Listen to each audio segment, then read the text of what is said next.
আপনার কাছে একটাই প্রশ্ন থাকবে যে নয়াটির সম্মানীয় বিধায়ক সুমিত্র চট্টোপাধ্যায় মহাশয় বিধায়ক হওয়ার পর গত 2 মাসে কি কি করেছেন আর আগামী 2 মাস আগামীতে কি কি করবেন?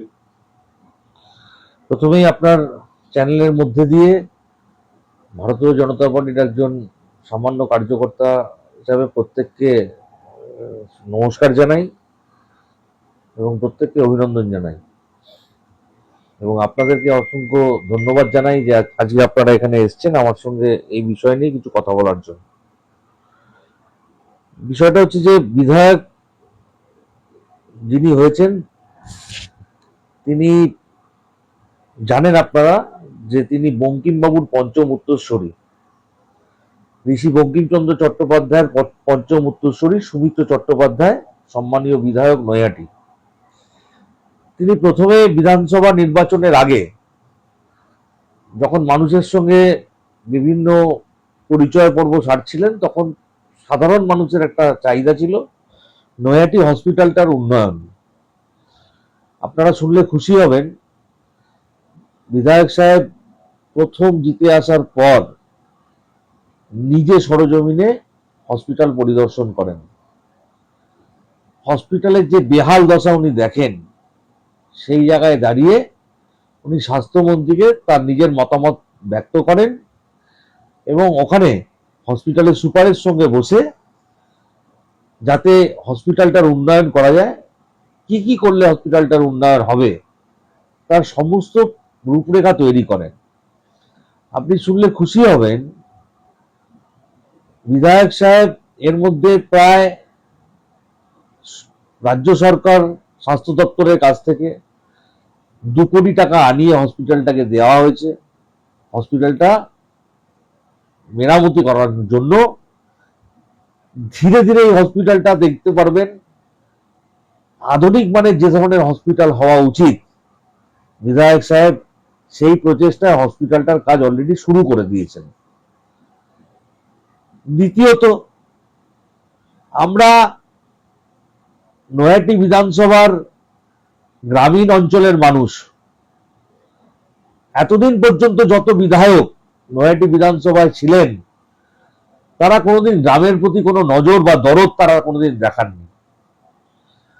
আমাদের সম্মানীয় বিধায়ক গ্রামের মানুষের সুবিধার্থে তিনি কাপা পঞ্চায়েতে তার নিজের একটা অফিস করেছেন এবং সেই কাপা পঞ্চায়েতের অফিসে তিনি আপাতত সপ্তাহে 2 দিন, আগামীতে তিনি আরো যত সময় পাবেন সেই সময় তিনি গ্রামের মানুষের সঙ্গে দেবেন।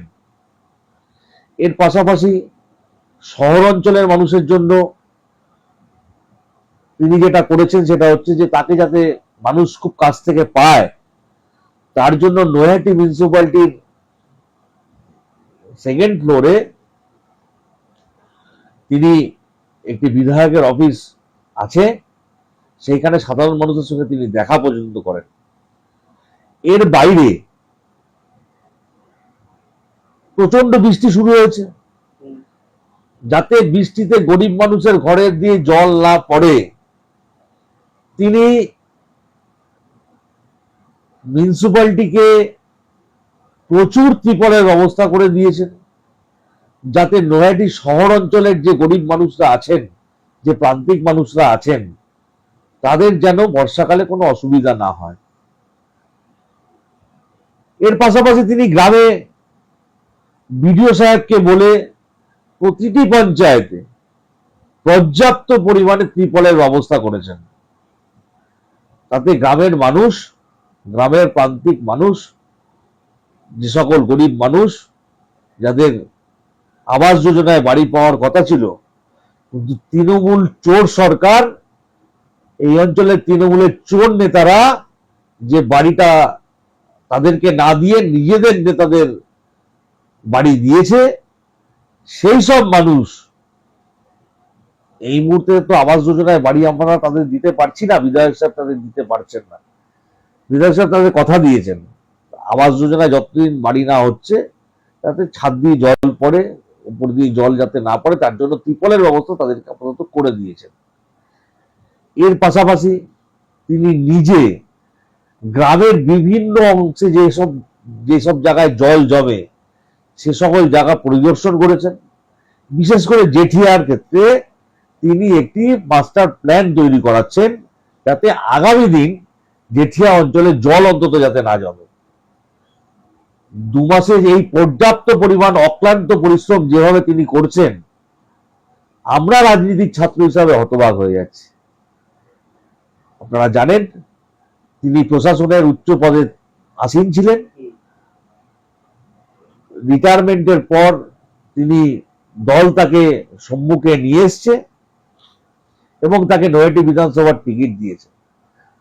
সেই অর্থে তিনি রাজনীতি ততটা ছাত্র না হলেও প্রশাসনের উচ্চ পর্যায়ে উচ্চ পদস্থ একজন আধিকারিক হওয়ার সূত্রে প্রশাসনিক যে দক্ষতা তার মধ্যে রয়েছে, সেই দক্ষতা আমার মনে হয় আগামী দিনে নয়াটি বিধানসভার মানুষ পরোক্ষে পরোক্ষে উপলব্ধি করতে পারবে এবং যাতে নয়াটি বিধানসভার মানুষদের আরো কি করে উন্নয়ন করানো যায় তার সমস্ত ব্যবস্থা সম্মানীয় বিধায়ক সুমিত্র চট্টোপাধ্যায় করছেন।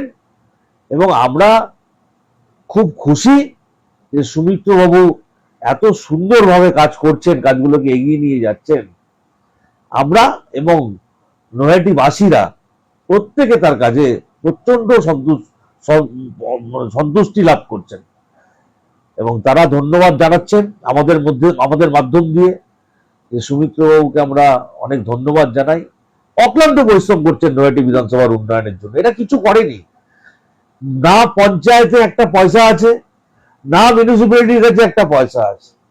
তারপরেও দাঁড়িয়ে সুমিত্রবাবু যেভাবে চেষ্টা করে মিউনিসিপ্যালিটি একাধারে মিউনিসিপ্যালিটি এবং একাধারে পঞ্চায়েতগুলোকে যেভাবে সহযোগিতা করে যাচ্ছেন, আমার মনে হয় এটা আগামী দিনে ইতিহাসের পাতায় লেখা থাকবে।